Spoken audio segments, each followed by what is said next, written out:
Hello everybody, welcome to LMM. Now for those of you who are watching this and haven't got a clue what's going on, I suggest you click on the link over there and you go to Furious Driving's channel, because we've got Matt here, and you watch part 1 of this, because this will all make a bit more sense if we have part 1 and then part 2. Or if you just want to be totally confused about what's going on, just come straight in with part 2. But if not, check out Furious Driving anyway. It won't make a lot of difference because the first half was just a rambling mess of chat. What makes you think this is going to be any more than just a rambling mess of chat? But we've made it worse. Twice as many people. It's going to be double the ramble. I brought in extra people, so we've got Trev and we've got Matt. So this is going to be really confusing because we've got Matt and Matt. This is, we've already gone wrong. We haven't even started yet. We've gone wrong once behind the scenes. So we'll call my Matt will be called Iggy for moving forwards, because that makes sense. Okay. So that'll do. Okay. So yes, that's what the plan is. And if you haven't already checked out Furious Driving, the link to his channel is in the video description. Go check him out. He covers some amazing content and covers a bit of stuff that's kind of our level of stuff, and then he actually covers some proper vehicles as well. I don't do train. I've done one train. I've only done one train. Well, we can change that. We can bring more stuff. Yeah. If I can get Iggy to film for me, that'd be great. Yeah. we mentioned before, Iggy, how much you enjoyed being in Belgium filming trains. Yep. Oh, like the idea of a road trip was wonderful, and that's what it was sold to me as. It's like, okay, we'll go and do a road trip, and then we'll have a day or two on trains. It won't be too bad. Won't all be trains. No, it was all trains. Yeah, of course it was all trains. And you should have realised that from the word go. As soon as the word train was mentioned, nothing is quick with trains, is it? You can't just jump in and fire it up and off you go. It's half the morning gone before you've even got in the cab. It's the natter everywhere when you're on railway. Admittedly, when I go everyone wants a chat. When I go to my home railway to the Mid Suffolk, it will take me half an hour from going one end of the site to the other, because you'll stop and chat to everybody and how are you? Nice to see you. Oh, how's your engine? Chat. And you'll be like, all right, I'm just going to pop in for a quick visit, and an hour later, because you've had to walk to one end of the site, do the quick thing, and then walk back again. And then you've forgotten something and left it in the car, so you've got to walk back to the car again, so that's another hour gone. Yeah, exactly. Chatting to everyone as you go up and down. It's lovely, but it does make things a bit slower occasionally. Yeah. So actually, one thing I was going to ask is probably a mystery to everyone who watches LMM. Where did the names come from? What, the names of what? The LMMers, like Iggy and the laugh. I've forgotten everyone's names now. Oh, Trev. The fake names, Trev. Yeah, Trev, exactly. Trev and Jeffers. Jeffers, yeah. Yeah, everybody apart from I'm the only one who actually goes by my own name most of the time. And Morgan does. Oh, Morgan as well. Yeah. That is Morgan. Morgan's But name. Morgan sounds like a fake name because it's Morgan. Yes. Poor Morgan. So it's confusing. So I'll take Jeffers, and then you two can take your own names. But Jeffers is actually a Dan, and I met him back at sixth form, way back over a decade ago. And he was introduced to me as Jeffers because there were a couple of Dans in our group, I guess. And Jeffrey is his middle name. Now it took me over a year before someone went, "Oh, we should invite Dan to this." And I was like, "Who the hell is Dan? We don't have a Dan in our friends group." And they're like, and Jeffers was like, "I'm Dan." No, you're Jeffers. No, you're. So he's So to me and to the group, he's Jeffers. To his family, he's Dan. And one of our good friends ended up marrying his sister, and so he's had to make the jump from calling him Jeffers to Dan, because that must be really confusing. It's very confusing when we get back together, because he's then got it gets very confusing. And then that means that technically we have two Dans in the shed, because Trev isn't actually Trev. He's also a Dan. Yes. Indeed. Were you pre-Trev or were you shed? So the nickname Trev, it's probably about 4 years now in the making. So where I worked previously with Matt on a IT service desk, there was many Dans. I think in the end when I left there was 3 Dans? 4. Wow, that's a lot. That's Dan heavy. And normally what we would do is go by nicknames, almost a bit like how you do maybe in the army. Yeah. But the problem with that you're comparing IT to the army. It's a bit like the army it was.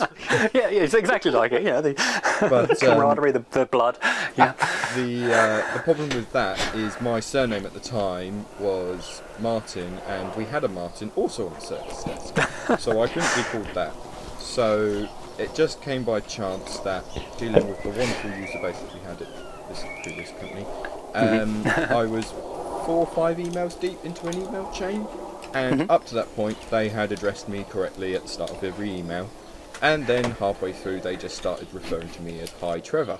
And it seemed to not matter that my name was in my signature at the top of the screen, in every single header, and that they'd already previously done that. And at the time, my good colleague Kevin, who sat next to me, thought it was absolutely hilarious. And it kind of is. Proceeded to start calling me Trevor, of which then got shortened down to Trev, and it's just stuck. Of course, that does open the second question. When you say your surname at the time... Yeah, so my surname has actually now changed legally. Oh, okay. So I've taken up my actual family name on my granddad's side. Yeah. Right. Okay, yeah, that sort of poses more questions otherwise. Yeah. And then... yeah, because there's something so annoying about people putting the wrong name though. And I mean, going from Dan to Trev is quite good, but I get a lot of stuff with Lawrie spelt in all kinds of ways, and you sit there going, "It's in the email, guys." Yeah, you just look at the address or the signature saying "Thanks from." It's hard. I do find it funny how we've wound up with two people on LMM named after car companies now. We've got Trevor for TVR and Morgan for Morgan. That is quite a good edge, isn't it? Yeah. Now you need to go and find some. Oh yeah, I would too. But you'd never drive it. It'd just break down all the time. Well, I think it's either that or it breaks down you. or it kills you. Yeah, exactly. Or both. Yeah. There's no in between. Break down and then kill you because you were doing 90 miles an hour at the time, and then it broke down. Yes, but but spectacularly, it'll be like it suddenly become a lot lighter by ejecting parts. Yeah. It wants to be a Lotus. The Speed 12 they rebuilt. That thing is insane. No. Someone found one of the old Speed 12 chassis. Oh right, no. They were planning for GT car racing with a V12 in them. And, oh wow. They've fully rebuilt it now, and it's actually driving and running about. When you say driving, do you mean killing people? Because my understanding of the Speed 12 is it is just mental. Oh yeah, it's really confusing car. This is the car which they took it out for a test drive and then said, we're not producing this because people will die. It was too mad for TVR. Brilliant. It's too mad for them, it must be off the wall insane. Oh, yeah, you need to go and find a photo of that to drop it in for everyone now, because people are going to want to see that. Yeah, it's lovely. It's a cool car. So, Iggy, why are you Iggy? Because I don't actually know why you're Iggy. It's a really bad story. I used to have an old online handle of Ignis Solus, and then people started nicknaming me Iggy, and it just kind of stuck. Oh, okay. So that's not boring. That's not as good as I was hoping for. I thought it was going to be like... No, I don't have interesting stories. You do. You were assaulted by Iggy Azalea on a night out once.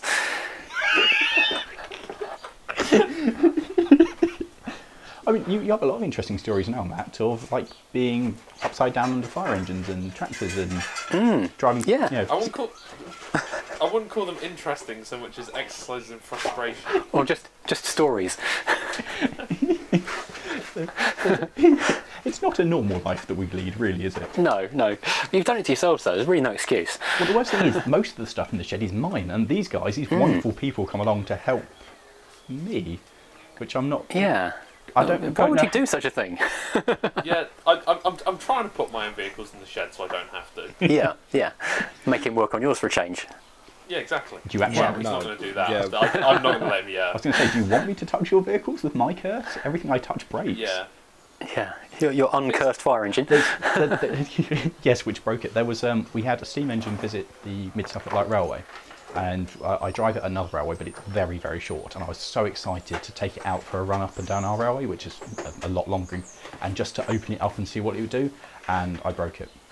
I went down the line, came back up, and was like, let's give it a little bit of oomph. And I managed to cook the main bearing. Oh no! Like 12 miles an hour or something. I didn't even. Honestly, I managed to do about 4 in it. We rolled down the line. Walking pace. Yeah, oh no! It's a geared engine, so it kind of it's got a flywheel and gears, and so it sounds like it's going very fast, but it doesn't. And turns out not my fault. Just for anybody thinking about future Lawrie Goes Loco, lubrication on the thing totally not sufficient. And I was the first person to take it for a full line run, and it just there wasn't enough oil to get into the main bearing. Oh no! And no harm was done. It would cool down. It was fine. So, but that's lucky. Yeah, phew. The Lawrie curse does continue. Yeah. So I think Matt, you had an idea of a subject to talk about, didn't you? Sorry, Iggy. Yeah. I I was actually wondering, what do people actually want to get after all this is over? Because obviously we're all trapped in our houses at the moment, but classic car prices are due to come down, so what's everyone got their eye on? Oh, shall I start? Yeah, you start. Yeah, go on. I really want something pre-war. I would love something like an Austin 7 or an old Morris, or actually I would really, really like something like a Hillman, like a pre-war Hillman, like a Wizard or a Minx. That'd be brilliant to have. I remember you mentioning that on your Rover video. It's just one of those things that I've driven a few of them for reviews and things for work, and every time I do, it's just fantastic. You're doing 30 miles an hour and you're inches or moments from death, and it's just so exciting just to be doing no miles an hour, hurtling through the countryside, trying to ignore the queue of cars angry behind you, but just loving every second of it, and sort of having to plan so far ahead for every single slight change in the road, because you know when you get to that thing, you're going to need both hands on the wheel and a third hand on the gear and be double declutching at the same time, and then trying to need a fourth hand to hold onto the seat or the door which might fly open. It's just so exciting. I would love something like that. The cable doesn't snap on the brakes. Oh, absolutely, yeah. Or the block of wood that is the brake pad doesn't catch fire. It was a Chevy I drove, wasn't it? A Chevrolet old thing I drove in the States. Can't remember what it is now. The blue thing. Yeah. That was exactly the same thing. That was glorious. And we took this thing up the hills, up the mountains, and it's getting hotter and hotter and hotter. And I'm like, I don't know the road. And then we came to roadworks on the hill, and I was like, no, got to stop. So I had to do a three-pointer and roll back down this hill as the thing's starting to get ready to boil over. So it's not my car. It's not my car. I've got to get back. But the joy of driving it was so good. I loved it. I'd like that. Yeah. I'd like that. I think the problem with anything pre-war is that if you want something in running condition, it's serious money, and anything else, it's going to be a huge project. That's right. There's one I've just seen come up for sale at a dealer, and it's an Austin 7, like a tiny two-seater, racy kind of sporty really one. like That's £8,000. They're really cute, aren't they? That's 8,000 quid though. I remember when I first started getting interested in them a few years ago, you could pick one up for like £2,500 for a really nice one, and now a starting point is close to 10,000. Yeah. So The problem is as well, you don't find, you either find total wrecks or you find good ones. There aren't any. Like when me and Matt bought our MR2s, you could buy MR2s which were, slightly rough or very rough in line condition for not much money. But even then, like, it's amazing the cars are now disappearing, and you either get good or knackered. Yeah, I paid I think £400 for a Mark 1 MR2 going back a few years. I hadn't meant to buy it even. That was a complete accidental buy, like most of my cars. It belonged to a friend of mine, and he had it in storage in Bath when we live in Kent, because he'd stopped driving it because of a bit of rust in it. And he kept on texting me saying, when are you going to buy my car? When are you going to buy my car? And eventually we haggled the price down and down and down. And I thought we were joking. I said, yeah, I'll give you 400 quid for it. Came home from work, it was on my drive. I wouldn't hate that, got to be honest. I didn't hate it, but I was a tad surprised. It's like, okay, there's no battery and there's an immobiliser. Where are the keys? And his mate was so sick of it in his barn, he'd driven from Bath to Kent with the thing on a trailer while I was at work and just abandoned it on my drive. And I text message a couple of hours later saying, here's my bank details, you owe me 400 quid. That's quite wonderful. I've been on the hunt for an AW11 for so long now. Oh, really? For as long as I've known you.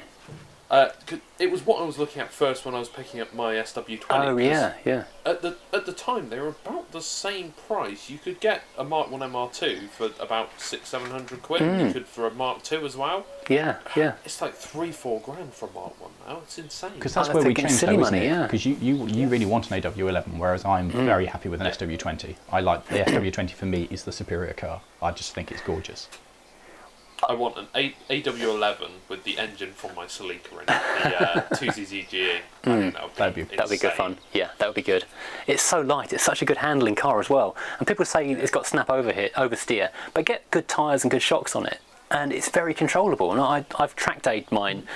I did track day mine, and it was great. It was only when everything got really, really hot after many laps and it started raining that we started getting snap oversteer in the thing. So yeah, I think with all the MR2s, most of the, I think the AW11's more prone to it, but I think most of it is just people making up excuses for poor driving, going, oh yeah, because it's got such a reputation. You can kind of get away with it, can't you? Yeah, it's like, oh yeah, snap oversteer killed it. Yeah, it wasn't my fault. Yeah, no. Yeah, they all do that. Yeah. I think snap oversteer is kind of a mid-engine car thing. And I think it is a trait, because but it's the only affordable mid-engine car you can realistically get into. So there's this huge thing of like, I bring you the people Toyota don't really Previa. Understand it. Yeah, but people don't drive rear-wheel drive much anymore either, so... No, that's a sad thing. It's a sad thing. I mean, I'm driving around in front-wheel drive at the moment because the NX is amazing. Oh, yeah, yeah. And Trev is as well, I think. What do you got, Trev? What's your daily thing right now? It's a mixture between my Micra and the Citroen, as I like to call it, the 180 pound Citroen, which now has regained its smell. I don't know where it's coming from. It's just smelly. This is the blue one from the last challenge. Oh yeah. No, it's no. Oh no, that was no, this is a new one. Oh, of course it is. Yeah, it is bluish. It's more. Well, it depends what light it is. It's old lady Parma violet purple. Nice. That really good colour that Citroen produced for the Zara. So I want to point out this time, these are the cars that we've chosen for next year's Lemons. And we've all gone out and we've all pushed the boat out, and Morgan's car's going to be revealed probably in the next What's Broken Now. And that's he's pushed the boat out, Matt's pushed the boat out, I've pushed the boat out, and Trev's bought a Citroen. It was 5 minutes from my house and it was £180. What's not to love? And I've got air conditioning. Oh, really? Does it work? Yeah. He's got the only car that works as well. Like Matt works, although at the moment it's got one good bit of suspension and 3 bad and a slipping clutch. Mine drives kind of, but the clutch needs doing, and it's got a terrible bit of bodywork that's chassis structural work that's fallen apart. And I'll go far as to say Morgan's is bad. So the only person who's actually obeyed the rules and is working and is going to win is Trev. Not to mention he's going to be the only one under budget by the end of it. Oh yeah, having done nothing to it. Well, I had to buy a wing mirror because it turns out if you have the wrong wing mirror on a Citroen Zara from 2003, it won't lock. The doors will not lock. Because I don't know. That's insane. But this is a challenge that's not the one you've been talking about recently, where you got the Morris Minor and stuff for. Yes, this is that. This is that same challenge. Okay, yeah, but that's now moved to next year, I guess now. We don't know really. Wow. It's whenever this happens, we'll probably do it depending on we don't know is the simple answer. No. We want to do it this year, and hopefully we'll do it this year. But we need to get up the shed to fix our vehicles. Yeah, it's so hard. This weekend I should be at Santa Pod with the Volvo, but obviously I'm not. This weekend we should be in America. Oh yeah. We should be flying out this evening. Yep. We should have our big trip to America at the moment. We had massive plans. We were going to do a big trip over there. We've got a load of vehicles lined up to review, railways lined up. Oh, brilliant. Can you talk about anything you're planning on doing, or is it all kind of a bit, keep it under your hat for the time being until it actually happens in case it doesn't happen? Yeah, pretty much with that. We got enough to say, a load of cool cars, some nice vintage stuff, some nice big American stuff. But the problem is a load of it. Trips. Yeah, big road trip. We're going to do a nice trip around and explore and see a bit of America and just do something that me and Matt have always wanted to do, which was do a road trip in America. Oh yeah, I did that for my 40th birthday. Me and my best friend from school, we did Route 66 together. We took 2 weeks off, but left families behind and just rented a car and just drove from Chicago to LA over a fortnight, and it was absolutely fantastic. I would love to do that again. It's just the best. Matt, I've got a great idea. Just throwing it out there. Got a great idea. So I've got 2 road trips I really want to do. I want to drive the entire length of the Rockies or drive the entire length of the Appalachians. Do both. Those are my 2. That'd be really cool. Ones. Yeah, that'd be pretty good. So yeah, that was what I'm hoping for. But it does mean that potentially we can now take part in the drag challenge again. Yes. Which means I've got to buy another car. Yeah, but that's a shame. I know, tragic. No, oh god. Oh no. Oh. Trev, can we just take your Zara? Yeah. Well, it's got such cheap Chinese tyres on it, it does do massive skids. That is quite fun. That is very fun. But the only problem it's is... not particularly what you want on a drag strip. Well, I've not changed the back tyres on the Volvo because I've got nice front ones, so it'll stop-ish, but no traction at all on the back. So I like the term stop-ish, that's good. It's very heavy, it's got quite small brakes. God. It's a hilarious car. It's absolutely, it's like driving a ship. We had, I looked after for a while a Rolls-Royce Silver Shadow, and that was like being on a boat on the road. The way it rode was just like so undulating. It was the weirdest sensation. Oh, they're funny, aren't they? But they're meant to be quite good, aren't they? If they've got good suspension and the hydraulics are working well. It's only if they're kind of worn out they get... Yeah, this one wasn't. Not bad. It was worn out. This was very worn out. It was very worn out. It was. I looked after it for friends and had it in the barn, and then kind of started looking at doing work on it. It's like, this is going to cost a fortune, so it kind of went back to them. They went back for some work, like, can you fix X, Y, Z so I can drive it around without leaking fluid, oil and fuel, and they kind of kept it after that. Wasn't it the braking system which was the problem on it? And it's got 2 separate braking systems. Yeah, there's 2 calipers on each wheel, and each one's a separate system, and only one of them was working, and it was also leaking oil, leaking fuel, and it had so the working one wasn't. Oh, it was terrifying. Every time you turned it on, it had, because stuff leaked onto the engine, it just smoked when you turned it on. Like, smoke erupted from the engine bay, like steam, and you're like, God, it's going to turn into So it's going to burn. It's going to burn. Yeah, it was scary, and an old school automatic gearbox that you put it into gear and you're hard on the brakes to stop it driving itself forward. Oh yes. It was a scary car, and it was the fact the brake system was inside the engine as well, wasn't it? Oh God, yeah, that's hilarious. To fix it, you had to take so much off, which is one of the reasons it went back, and then it had like a 6-litre V8, something like that. It's a Chevy, isn't it? Or is it a Chevy or is it a GM V8? It's an American engine, isn't it? Is it? I didn't know. I don't know. Yeah, they never tell you what it is, but it's an American, one of the big 3, like GM or Chevy. Yeah. Oh. Maybe it's Rolls-Royce's engine development. I would have thought they would have done it. Yeah, so would I. But it had like 110-litre tank or something. I filled it up once and had to remortgage everything. And that's insane. The tank's so big because the idea is that it drinks fuel so quickly that you have to fill the tank and put like 100 litres in, so the gauge doesn't just disappear before your eyes. It was horrific. So the needle moves at a respectable speed on the dial. Because you've just filled it up with gallons. Yeah. It was. I don't miss it. It's one of the few cars that I've got rid of that I don't miss. You're glad to see the. I don't think for any cars I don't miss. I think all of them I do kind of regret selling. That's why I don't sell to a certain anything. extent. Yeah, that's the conclusion I've come to as well. Things like my BMW E30 and the AW11, I really wish I still had. I don't actually miss. Me and JM owned a. I don't think Laurie's ever going to regret selling vehicles because Laurie's not going to sell vehicles. I was going to say, me and JM had the MGZ. Is there any of the handful of vehicles you've let go that you actually do miss, Lawrie? No, not really. I was going to say, there's the Z. Was it a ZR or a ZS? That's the 25 base one. Yeah. The ZR. No, it wasn't the 25. It was. So ZS is the 45. Yeah. It was. Yeah, it was the one with the V6 in it. So did we get totally lost? Did we just? I think went off on an utter tangent or several tangents. Wound up at Rolls Royces and then we just. Okay. So welcome back from the intermission and moving on. Yes. Okay. Mine's not actually a 4-wheeled vehicle. It's a two-wheeled. I probably will get my CBT and then probably like an 80s style Honda Ped type thing, like a Honda Melody. Mm-hmm. It would just be helpful for me, and in living in Colchester, which is quite an urban area, it would make it quite nice just to be able to go. If I need to go to the shops, I could just hop on that and off I go, so to speak. And also, I can see you on a moped with a kind of not visored helmet and the moustache you had from before, flowing in the wind. Yeah. I can see that, and it looks glorious, my friend. You need like a 1970s racing type jacket, like a waist. Yes, that's it. That's the look. Trev, we found your look, buddy. That's what it's got to be. It's that. Wonderful. I am all for motorbikes as a way to get around cities. They are so much more efficient. When I used to work in Colchester, I used to ride a little YBR 125. It just costs you nothing, and you beat all the traffic. So wonderful. On the subject of trying to nip in and out of traffic and parking anywhere, can you do that with a Sinclair C5?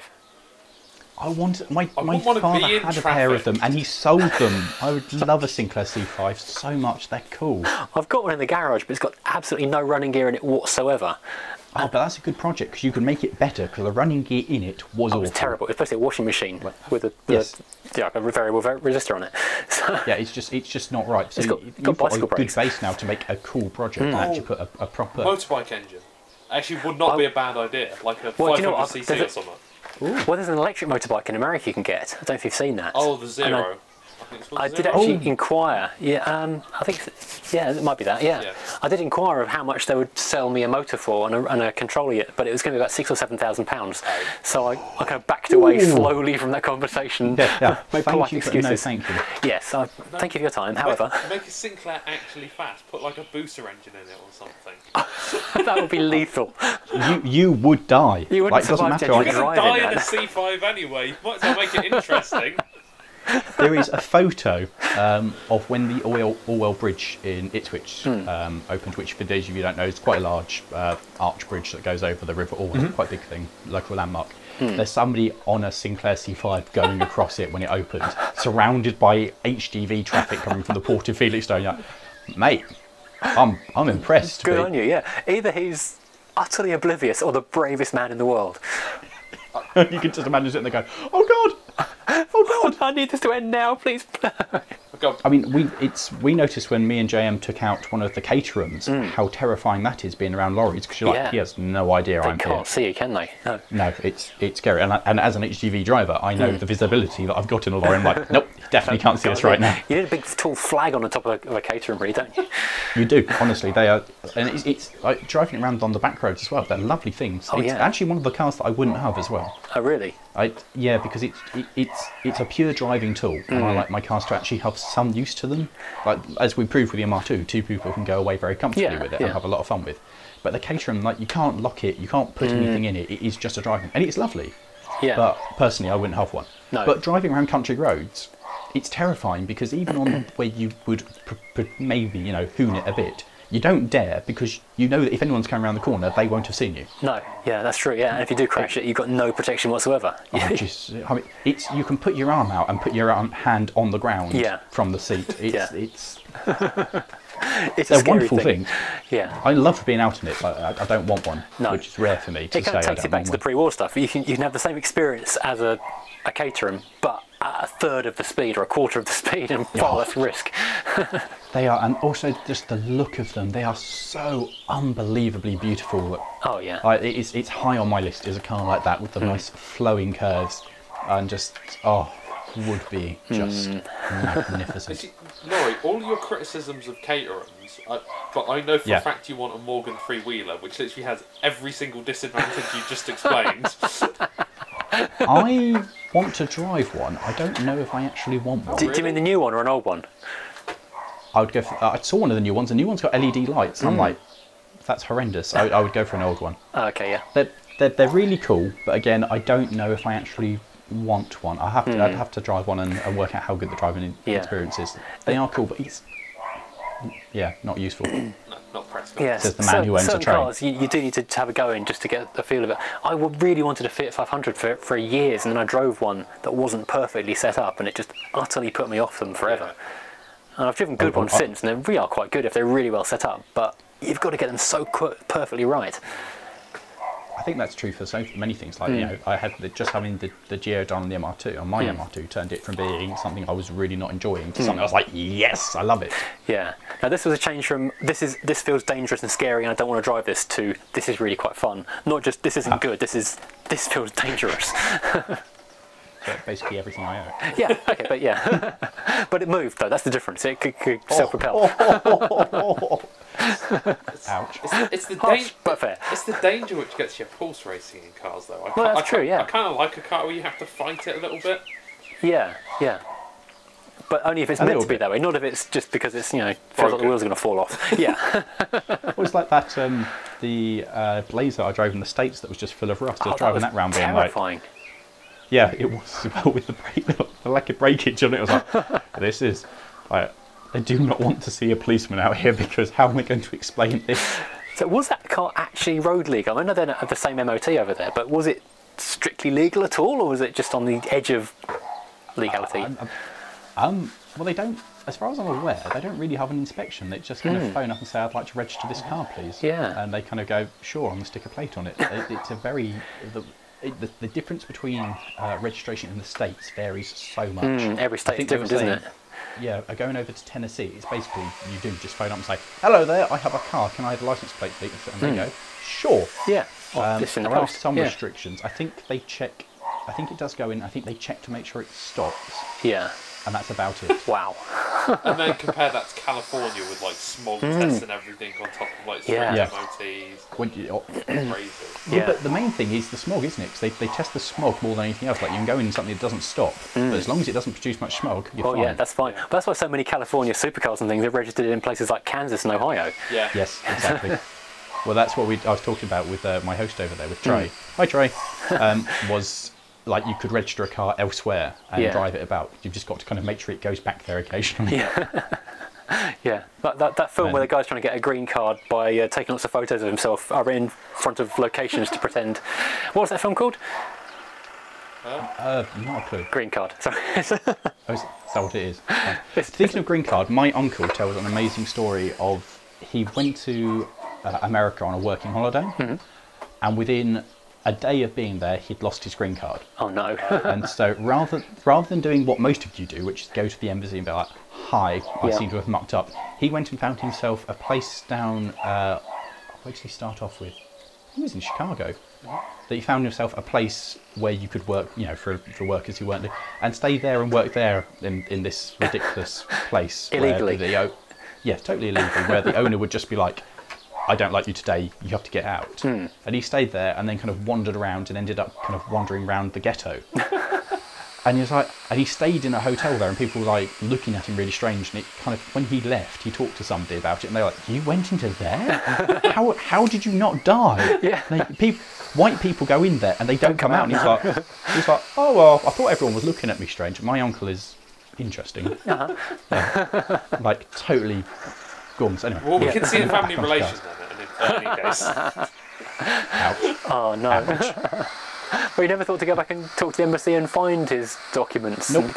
Nope, he did the entire trip without it. Wow, that's impressive. Alright, so we somehow got there from what car would you like to own? So Lawrie, what are you looking at next? Oh yeah. I quite fancy another tractor. No. We've got the tent though, another tractor's fine. I really want a Beetle. A diesel car or a diesel tractor? Beetle. No, the Beetle. Oh, Beetle. Oh, sorry. Really want a Beetle. Yeah. I drove a Mark II camper van, the Dormobile, around Wales with a friend of mine years ago, and I fell in love with the air-cooled engine chug. And I've wanted a Beetle ever since. I like Beetles. I really want a Beetle. And I really, really want an MG BGT. Oh, I would go for the MG over those two, I think. Yeah. Yeah, I would love the MG. Apart from the fact that it looks so good as a GT, I can't actually drive a Beetle because the pedals are so tiny. If I've got anything but racing shoes on, I hit all three pedals at once when I try and brake, which makes just... Oh, is that a thing with it? I find... I've never driven one, but I really want to drive one. We nearly got you one, didn't we, for Lemons? Because there was the one in London which we found with a budget, a Super Beetle. Yes, I should have got that, I think. I do want a Beetle a lot. That would have been a fun trip to go down. But not as bad as where we almost bought a Moggy Minor from. What was that? Oh yeah. The Outer Hebrides.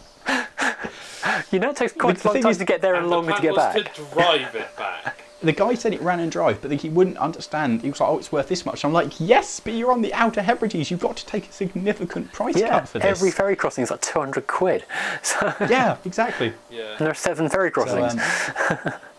So it didn't happen. Oh, that's a shame. It would have been quite a good adventure. A brilliant adventure. Yeah. I think the further you go for it, the better. Well, especially as the fact the dynamo. Oh no. Didn't work. Yes. What are you going to do? And the brakes were functioning, but you had to really stamp on the brakes, apparently.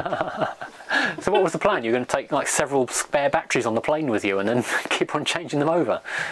No, we're going to drive up in the MR2 and just swap them over the MR2's one. Oh, okay, yeah. That works, yeah, very roadkill. I like that. Oh no, I've stopped. Right, swap the batteries, pushed up the MR2, and off we go. Would have been amazing. Oh, what a trip. Would have been. Yeah. It's kind of the thing that you understand, because we say that to you and you're like, yeah, what a trip. We say it to Morgan and Morgan's like, you're idiots. That sounds like hell. Why are we doing such a ridiculous thing? No, it sounds like good fun. Yeah, it sounds like good fun. It does. But that does kind of tie in. Again, as we said, we've got lots of plans coming up with Matt of stuff to do in the future, which are along similar veins of idiotic moves. Yes, the sillier the better, really. The more chance of failure, the better I want to do it. I was trying to explain to Jeff as like the idea of scrappage, and he went, "Well, I don't really doing Lemons," and he was going, well, I don't really want to buy an unreliable car. I was like, that's kind of the point. If it works all the way, you've got no story. Yeah, exactly. It's about making an adventure of, do you remember the time the car burst into flames on the M3? Well, I've had my Tomcat for quite a long time, and for a long time I was sorting niggles out on it, and I got invited on a Practical Classics trip down to the Le Mans Classic, where they were already paying for accommodation and ferry crossings and all the stuff that financially puts you off doing it. And that's very nice. Can you get us invited to that as well? I've not been invited back because my car is now reliable. Danny actually said we wanted a car that would give some comedy value, and it didn't disappoint. I mean, the steering wheel fell off before we got to the ferry in Portsmouth. And then trying to get off the ferry, the battery kept on going flat in a matter of minutes. So from a full battery getting on the ferry to driving off the ferry, it was utterly flat. And I had to jump start it next to old number 1, the blower Bentley, so trying not to scratch it with my jump start kit. Cool answer. Trev, I can hear you, but are you still there? I think we'll just go, mate. I think we'll just have you go quiet and just be like, no, we've lost Trev. Okay. Yeah. Does that work? Because basically, cool. Trev. I think we lost Trev. Ah. Yeah. Trev is no more. Trev. This call has not had the most trouble-free. We tried a different way of doing this, and it has not worked particularly well. So Trev is gone. He may still be alive. He may be dead. We don't know at this stage. So I think we're going to wrap this up now because we've had a couple of conversations where we've had camera issues. So we've been doing this. We started this conversation at like 10 o'clock this morning. And it's now lunchtime. It's now 12:30, yeah. Yeah. So you're going to get about maybe half an hour's worth of chat. The bits you missed are fantastic. My simple edit is not going to be that. I'm so glad you offered to edit this one up for me, Matt. Next time it's definitely going to be a Zoom chat, isn't it? Yeah, I think so. Yeah. Oh dear. Well, that implies it'll be a next time, which is wonderful. Well, so, let's hope this goes well. There's enough to edit to make a good conversation out of it. So we'll leave this one. Yeah, we'll leave this here. We really hope you've enjoyed this random discussion about odds and ends and whatever we've gone in to discuss about. And thank you very much for watching. If you haven't already, as I said at the start of the video, checked out Furious Driving, well worth a check out. And thank you very much for watching. Please like, subscribe, leave a comment. Have you enjoyed this chat? Do you want to see more of this kind of thing? And of course, share this video with your friends. Spread the word of both Furious Driving and LMM. So, indeed, all good stuff, as they say on Watch How I Go, and all that good stuff. Yeah, well, it is. It's good stuff. It is all good stuff. It is, yeah. Quality content. Yeah. It's, quality content from one of these channels. Yeah, not this one. At some point, we have put out quality content, I'm sure. I don't know what it is. But, I might do one day. I'm hoping to one day. Brilliant. Nice to talk to you guys. Yeah, lovely to chat to you, Matt, and we'll see you soon. And look forward to this thing being over so we can actually get together and do some of the stuff we've got planned, which is going to be wonderful for you guys at home. That'd be good, yeah. Everyone stay safe and hopefully we'll see you again soon. Yeah. See you later, guys. Bye. Bye.